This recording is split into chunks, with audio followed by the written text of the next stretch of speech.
तो हमारे पास है एनिमल किंगडम की 4th वीडियो और इसके अंदर हम स्टार्ट करने वाले हैं फाइलम्स के बारे में। तो सबसे पहले जो हमारे पास फाइलम है वो है पोरीफेरा। पोरीफेरा को स्पॉन्जेस भी बोलते हैं। अब पोरीफेरा को पोरीफेरा क्यों बोलते हैं? क्योंकि ये जो एनिमल्स हैं, पोरी का मतलब होता है पोर्स और फेरा का मतलब होता है बियरिंग, यानी कि पोरीफेरा वो एनिमल्स हैं जिनकी बॉडी में बहुत सारे पोर्स होते हैं। ये पोर बियरिंग एनिमल्स हैं। अब जो पोर्स हैं वो दो तरह के होते हैं, एक होते हैं ओस्टिया, दूसरा होता है ओस्क्यूलम। ओस्टिया स्मॉल होते हैं, मल्टीपल होते हैं और आप इसको माउथ से कंपेयर कर सकते हो कि भाई जो पोरीफेरा है उसके बहुत सारे माउथ होते हैं। इक्विवेलेंट टू माउथ आप ओस्टिया को माउथ के साथ कंपेयर कर सकते हो। ओस्क्यूलम लार्ज होता है, सिंगल होता है और आप इसको एनस से कंपेयर कर सकते हो। So osculum is equivalent to anus. Similarly Porifera के अंदर एक आपको सेंट्रल बॉडी कैविटी देखने को मिलेगी। इस सेंट्रल बॉडी कैविटी को हम बोलते हैं स्पॉन्जोसील। क्योंकि इनके अंदर स्पॉन्जोसील प्रेजेंट होती है तो हम इसको स्पॉन्जस भी बोलते हैं। देखिए कैसे, अब इस डायग्राम के अंदर देखिए। अब इस डायग्राम के अंदर क्या है, ये जो आपको यहाँ पे ओपनिंग दिख रही है, ये जो ओपनिंग है, ये जो ओपनिंग है, ये जो ओपनिंग है, ये जितनी भी होगी, ये बहुत सारी मिलियंस ओपनिंग्स होती हैं। ये जो ओपनिंग्स हैं इन सभी ओपनिंग्स को ओस्टिया बोला जाता है। यहाँ से वाटर बॉडी के अंदर जाएगा, यहाँ से वाटर जो है वो बॉडी के अंदर जाएगा। अब ओस्टिया के साथ देखिए, सपोज करिए ओपनिंग है, इस ओपनिंग को हमने बोल दिया ओस्टिया। ओस्टिया के अंदर ये वाले जो ट्यूब लाइक स्ट्रक्चर है, यानी कि यहाँ पे ये जो ट्यूब लाइक स्ट्रक्चर बनती है, इस ट्यूब लाइक स्ट्रक्चर को हम बोलते हैं कैनाल। इसको बोलते हैं कैनाल। कैनाल के बाद ये बॉडी के अंदर एक सेंट्रल कैविटी है, तो इस सेंट्रल कैविटी को हम बोलते हैं स्पॉन्जोसील। स्पॉन्जोसील और ये जो लार्ज ओपनिंग है ये सिंगल है, लार्ज है और यहाँ से वाटर बाहर जा रहा है, तो इसको बोला जाता है ओस्क्यूलम। तो आई होप कि आपको ओस्टिया और ओस्क्यूलम क्लियर हो गया। और इसके अलावा कि बॉडी के अंदर एक सेंट्रल बॉडी कैविटी है जिसको स्पॉन्जोसील बोलते हैं, जिसकी वजह से इसका नाम हमने क्या रख दिया, स्पॉन्जिस रख दिया। अब अगर बात करें कि वही पोरीफेरा के अंदर कितने एनिमल्स आते हैं, तो पोरीफेरा के अंदर आते हैं अप्रोक्सीमेट 5000 स्पीसीज। जितने भी पोरीफेरा होते हैं वो सारे के सारे मैराइन वाटर में रहते हैं, मैराइन होते हैं। स्पॉन्जिला को छोड़ के, Spongilla is a fresh water sponge. और वही सेशाइल नेचर के होते हैं। सेशाइल का मतलब होता है किसी सबस्ट्रेटम के साथ चिपके रहते हैं। किसी सबस्ट्रेटम के साथ चिपके रहने को हम क्या बोलते हैं, सेशाइल नेचर। अगर जनरल फीचर्स की बात करें तो स्पॉन्जेस आर असिमेट्रिकल। स्पॉन्जेस के अंदर कोई सिमेट्री नहीं होती, ल्यूकोसोलेनी को छोड़ के। ल्यूकोसोलेनिया ये स्पॉन्जेस की एक एग्जांपल है, तो इनके अंदर रेडियल सिमेट्री देखने को मिलती है। ये एनसीईआरटी के अंदर मेंशन नहीं है, लेकिन आप इसको याद रख सकते हो कि most of the sponges are asymmetrical except Leucosolenia which is radially symmetrical. इनके अंदर लेवल ऑफ बॉडी ऑर्गेनाइजेशन की अगर बात करें तो इनके अंदर होता है cellular level of body organization. और बॉडी प्लान की बात करें तो इनके अंदर होता है cell aggregate body plan. Cell aggregate body plan, देखिए इनके बारे में हम डिटेल में पहले पढ़ चुके हैं कि cellular level of body organization का मतलब क्या होता है, सेल एग्रीगेट बॉडी प्लान क्या होता है, ये आप पहले पढ़ चुके हो सारा कुछ। नेक्स्ट है हमारे पास बॉडी वॉल। अगर मैं बॉडी वॉल की बात करूं तो पोरीफेरा के अंदर जो बॉडी वॉल होती है उसके अंदर 3 लेयर्स होती हैं। बाहर वाली होती है पिनेकोडम, अंदर वाली होती है क्वेनोडम और बीच में होती है मीजोग्लिया। देखिए कैसे। अब ये जो हमारे पास डायग्राम है, इस डायग्राम के अंदर देखो, सबसे बाहर जो आपको ये वाले सेल नजर आ रहे हैं, फ्लैट सेल नजर आ रहे हैं, तो फ्लैट सेल, इन सेल को हम बोलते हैं, इन सेल को बोला जाता है आपका पिनेकोसाइट्स। इन सेल को देखो, ये जो बाहर वाले सेल हैं इन सेल को हम बोलते हैं पिनेकोसाइट्स। पिनेकोसाइट्स, तो पिनेकोसाइट्स की ये वाली जो लेयर है पूरी बॉडी के ऊपर, ये जो लेयर है इसको बोलते हैं पिनेकोडर्म।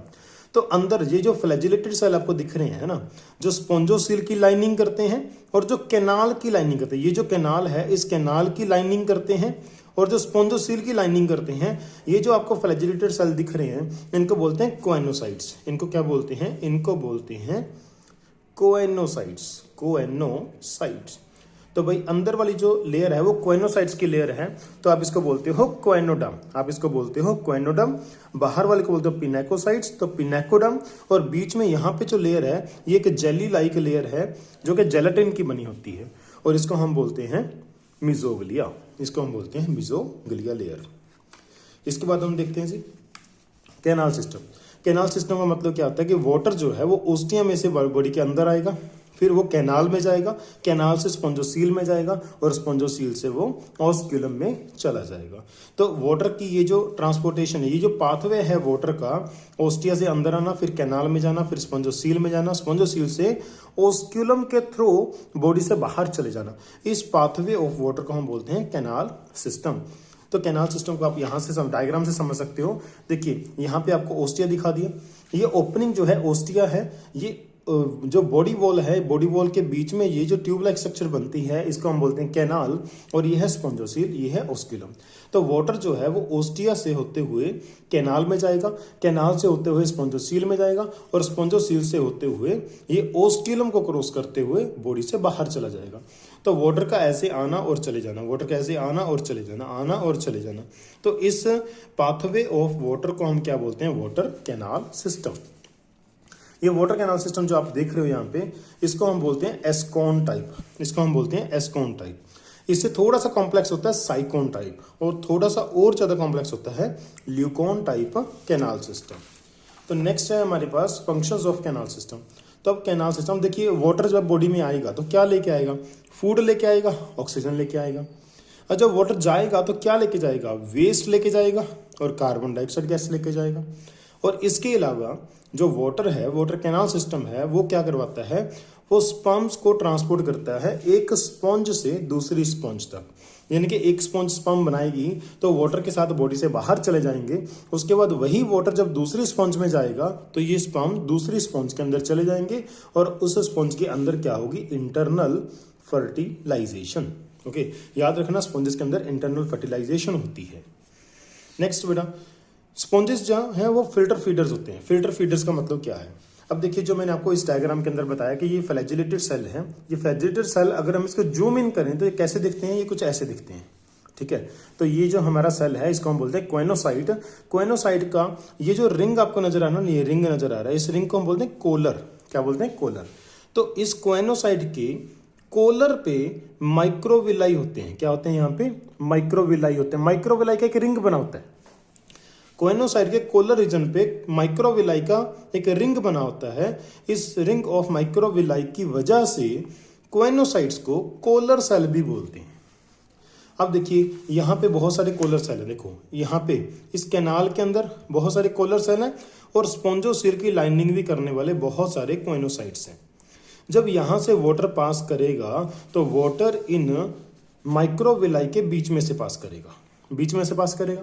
जब वाटर बीच में से पास करेगा तो वाटर के अंदर जो फूड पार्टिकल है वह इन विलाई के अंदर रुक जाएंगे। इन विलाई के बीच में क्या हो जाएंगे? रुक जाएंगे।